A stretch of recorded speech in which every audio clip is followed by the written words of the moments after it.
नमस्कार मित्रों।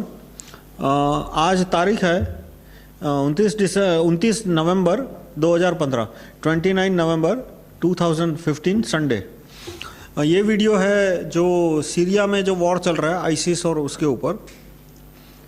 तो मेरा जो मेन वीडियो है इस पूरे टॉपिक के ऊपर, क्लैश ऑफ सिविलाइजेशन, वो आपको यूट्यूब चैनल पे मिल जाएगा, right to recall group. Main video उसके ऊपर मैंने कुछ 2-1 साल पहले बनाया था। अब सीरिया के केस में ऐसा है कि जो ऊपर से जो दिख रहा है वो तो हम देख रहे हैं कि भाई रशिया आईसिस के खिलाफ लड़ रहा है।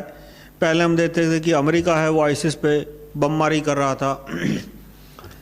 अब अंदर की हकीकत क्या है वो इन्फॉर्मेशन मेरे पास तो नहीं है, लेकिन मैं कहूँगा किसी के पास ठीक नहीं है। मतलब मीडिया में जो आ रहा है वो सब, पेड मीडिया में जो आ रहा है वो तो साफ दिख रहा है कि गलत है।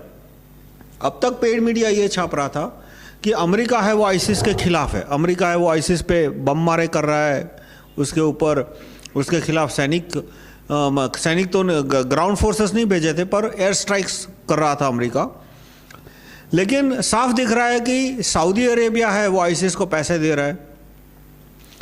आईसिस के पास इतने सारे अमेरिकन हथियार है और ट्रेनिंग, मेन चीज़ है उनके पास जो इक्विपमेंट है आईसिस के, वो सिंपल बंदूक जैसे सिंपल वेपन नहीं है, बहुत सारे कॉम्प्लिकेटेड वेपन्स भी है उसके पास। टैंक है, एंटी टैंक मिसाइल्स है, एंटी एयरक्राफ्ट मिसाइल्स है, हेलीकॉप्टर मिसाइल्स है। अब ये सारे कॉम्प्लिकेटेड वेपन्स इस्तेमाल करने के लिए ट्रेनिंग चाहिए। तो अब ट्रेनिंग भी उस एरिया में चाइना और रशिया की तो कोई पहुंच है नहीं कि इतने सारे ट्रेनिंग के लिए पर्सनल भेज सके। अब उनको ट्रेनिंग कहाँ से मिल रही है? इराक के कुछ लोग दे रहे हैं। इराक में शिया सुन्नी में जो डिवाइड है, लेकिन उनको ट्रेनिंग किसने दी थी? वो ट्रेनिंग सब अमेरिका ने दी थी। तो इस तरह से जो पिक्चर है इसमें साफ दिख रहा है कि सऊदी अरेबिया से जो पैसा जा रहा है वो भी अमेरिका की परमिशन और अमेरिका की मर्जी के बिना नहीं जा सकता इतना सारा पैसा। तो एक तरह से अमेरिका है वो आईसिस को सपोर्ट कर रहा है। वो सपोर्ट क्यों कर रहा है?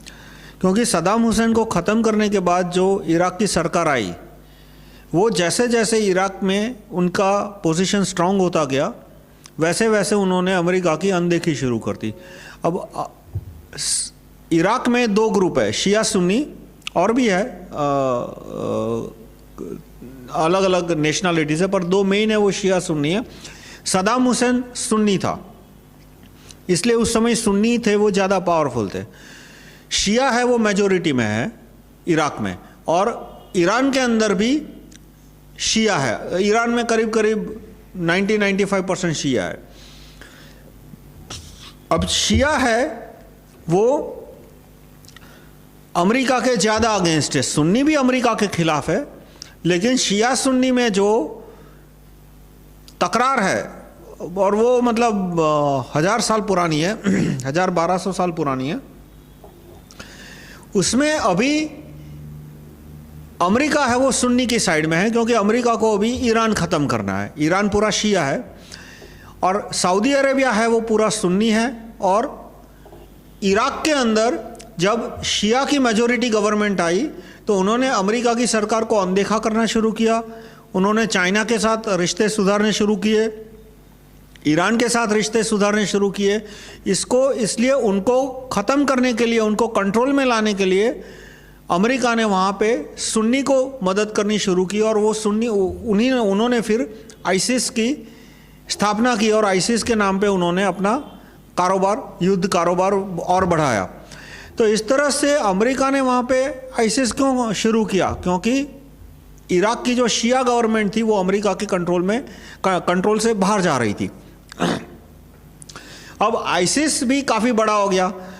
साथ साथ में अब रशिया ने क्यों वहाँ पे बमबारी शुरू की, उसके लिए मेरे पास कंप्लीट इन्फॉर्मेशन नहीं है। ऐसा कहा जाता है कि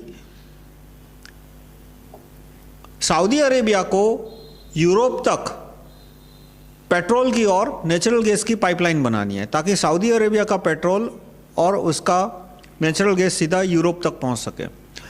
यदि सऊदी अरेबिया से निकला नेचुरल गैस और क्रूड ऑयल सीधा यूरोप तक पहुंचना शुरू हुआ तो रशिया जो बड़े पैमाने पे रशिया से यूरोप जो बड़े पैमाने से रशिया से नेचुरल गैस मंगाता है, उसकी डिपेंडेंस कम हो जाएगी यूरोप की। अब ये जो पाइपलाइन बन रही थी उसमें शायद असद ने बहुत ज़्यादा पैसा मांगा।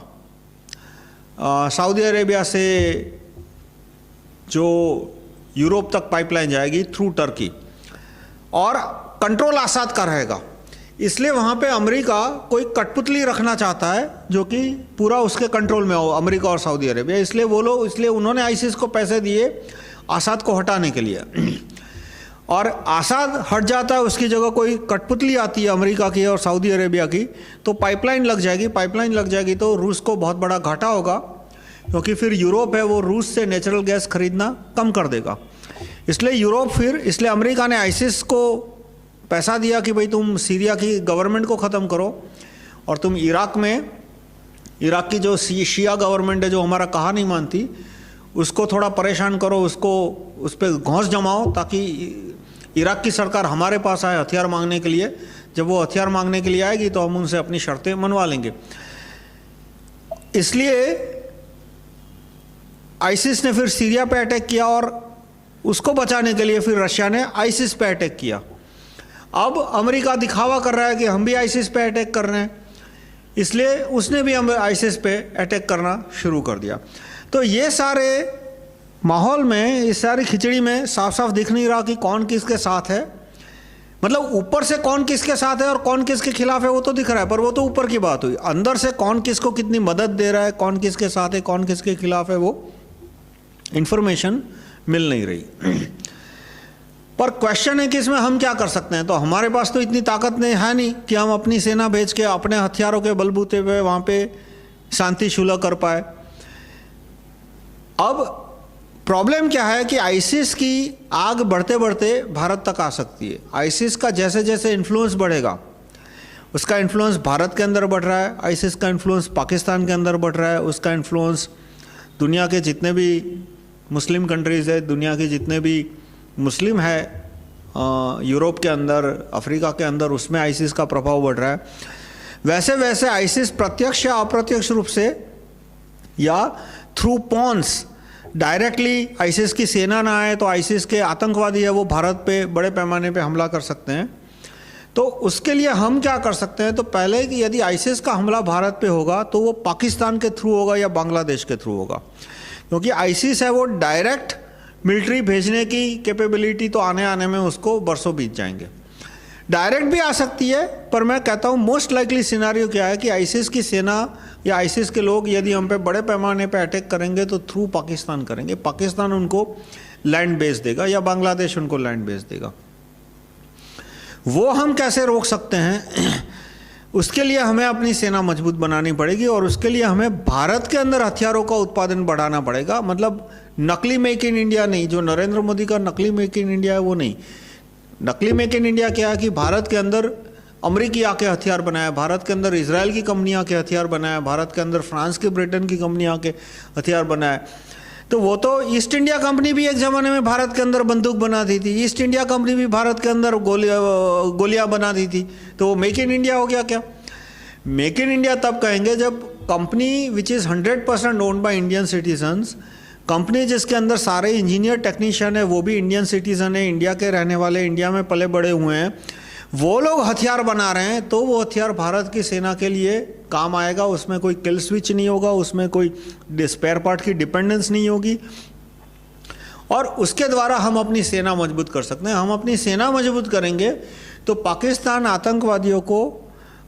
हम पे डायरेक्ट अटैक करने की हिम्मत नहीं करेगा, और पाकिस्तान भारत में जो आतंकवादी पाकिस्तान के थ्रू आते हैं उनको भी ज़मीन देने की हिम्मत नहीं करेगा। कैसे कि यदि हमारी सेना मजबूत है और हमारे पास बड़े पैमाने पे हथियार उत्पादन की शक्ति है, उत्पादन करने की कैपेसिटी है, क्षमता है, कैपेबिलिटी है, और पाकिस्तान कसब जैसा आतंकवादी को भेजता है, तो हम पाकिस्तान के अंदर जो विद्रोही है बलूचिस्तान में, पश्तूनिस्तान में, नॉर्थ वेस्ट फ्रंटियर में, फिर सिंध में, हम उन्हें इतने हथियार दे सकते हैं कि हमारे 100 मरे तो उनके 1000 सैनिक मरे, हमारे 100 सिविलियन मरते हैं तो पाकिस्तान की सेना के मिनिमम 1000 सैनिक मरे। तो पाकिस्तान के अंदर जो अलगाववादी संगठन है, जो अलगता चाहते हैं, सिंध को अलग बनाना चाहते हैं, बांग्लादेश ये सिंध को अलग बनाना चाहते हैं, बलूचिस्तान को अलग बनाना है, हम उनको बड़े पैमाने पे हथियारों की, पैसों की मदद कर सकते हैं। लेकिन वो तब कर सकते हैं जब हम बड़े पैमाने पे हथियारों का उत्पादन करते हो, हमारी मैन्युफैक्चरिंग इतनी स्ट्रांग हो कि हमारे पास सरप्लस कैपिटल हो कि जो हम उन्हें देके पाकिस्तान की सेना को, पाकिस्तान की सिविल सोसाइटी को, पाकिस्तान के एलीट को, पाकिस्तान के सरकार को हम कंट्रोल कर सकें। तो कैसे हम अपनी हथियार बनाने की कैपेबिलिटी बढ़ा सकते हैं, कैसे हम अपनी हथियार बनाने की कैपेसिटी बढ़ा सकते हैं, तो उसके लिए जो मैंने दूसरे अपने वीडियो में तरीके बताएं कि हमें भारत में ज्यूरी सिस्टम लानी चाहिए और जितने भी न्यायाधीश हैं सुप्रीम कोर्ट में, हाई कोर्ट में, निचली कोर्ट में, उन सबको नौकरी से निकाल देना चाहिए। किसी काम के नहीं है। न्यायाधीश को नौकरी से निकाल दो, दूसरे दिन कोई उनको याद भी नहीं करेगा। आप डॉक्टर को नौकरी से निकालोगे तो दूसरे दिन पेशेंट चिल्लाएंगे कि भाई हमें दवाई कौन देगा। आप इंजीनियर को नौकरी से निकालोगे तो दूसरे दिन कोई चिल्लाएगा कि भाई मेरे यहाँ जो इलेक्ट्रिसिटी का इंस्ट्रूमेंट ख़राब हो गया है या तो ट्रांसफार्मर जल गया है, उसको कौन रिप्लेस करेगा। लेकिन आप जज को नौकरी से, आप पुलिस को नौकरी से निकालोगे तो दूसरे दिन आप खुद चिल्लाओगे कि आपके घर में कोई चोरी करके आ गया और उसको रोकने वाला कोई नहीं है, पकड़ने वाला कोई नहीं। आप जज को नौकरी से निकाल दो, उसकी जगह ज्यूरी रख दो, फैसले 10 गुनी स्पीड से आएंगे और कम भ्रष्टाचार में आएंगे, कम धक्के खाने पे आएंगे, कम भाई भतीजावाद होगा। मतलब विन विन विन सिचुएशन है, कोई घाटा नहीं है। और जैसे ही जज को निकाल के हम ज्यूरी रखेंगे, अपने आप जो भारत के अंदर फैक्ट्री चलाने वाले हैं, फैक्ट्री ओनर्स, उनकी इनएफिशिएंसी कम हो जाएगी, उनकी एफिशिएंसी बढ़ेगी, उत्पादन हर एक डायरेक्शन में हमारा उत्पादन बढ़ेगा, हथियारों का भी उत्पादन बढ़ेगा। इससे अपने आप हमारी सेना मजबूत होगी और फिर हम आईसिस और पाकिस्तान का खतरा कम हो जाएगा। तो मैं समराइज़ करूँगा, आईसिस में ऊपर से तो दिख रहा है कि अमेरिका आईसिस के खिलाफ है, ब्रिटेन आईसिस के खिलाफ है, पर अंदर से कौन किसके साथ है उसकी कोई क्लियर इन्फॉर्मेशन नहीं है। मैं अपनी मान्यता बता सकता हूँ, मेरी मान्यता है कि अमेरिका, ब्रिटेन है वो अंदर से आईसिस की मदद कर रहे हैं। मदद क्यों कर रहे हैं? क्योंकि वो आईसिस का डर दिखा के दूसरे देशों को, भय दिखा के दूसरे देशों को अपने वश में करना चाहता है। कि जैसे कि मैं पुलिस वाला हूँ और आप व्यापारी हो, तो मैं सीधा तुम्हारी ऑफिस दुकान पे आके यदि पैसे निकलवाता हूँ तो बुरा लगता है। इसलिए मैं यदि पुलिस वाला हूँ तो मैं क्या करूँगा, मैं किसी गुंडे को कहूँगा कि जाओ भाई वो व्यापारी है, उसकी ऑफिस में जाके कांच फोड़ दो, उसके कस्टमर की पिटाई कर दो। और वो आपकी ऑफिस में आके कांच फोड़ेगा, आपके कस्टमरों की पिटाई करेगा, आपके स्टाफ की पिटाई करेगा। तब तुम मेरे पास एफआईआर लिखवाने आओगे और तब तुम मुझे सामने से 1,00,000 2 लाख दोगे। यानी यदि मैं पुलिस हूँ या एमएलए हूँ या जज हूँ और मुझे तुम व्यापारी और तुमसे पैसा निकलवाना है तो मैं डायरेक्टली तुम पे वार नहीं करूँगा, मैं तो किसी गुंडे के थ्रू तुम्हें परेशान करूँगा। और वो धंधा अमेरिका सदियों से कर रहा है और बहुत सारे देश कर रहे हैं। ऐसा नहीं है कि अमेरिका कोई खास अच्छा या खास बुरा देश है। हर एक देश किसी और छोटे देश को या किसी और छोटी संगठन को एक प्यादा बना के उसके थ्रू दूसरों को परेशान करते हैं ताकि दूसरा उसके कंट्रोल में आए। अब उसके केस में हमारी क्या प्रॉब्लम है कि हमें वैसे ही इस्लामिक टेररिज्म तो है ही हमारे यहाँ प्रॉब्लम, आईसिस की वजह से और बढ़ जाएगा, शायद डबल हो जाए, शायद 10 गुना भी हो जाए। तो उसका सॉल्यूशन यही है कि हमें अपनी सेना मजबूत करनी पड़ेगी। धन्यवाद।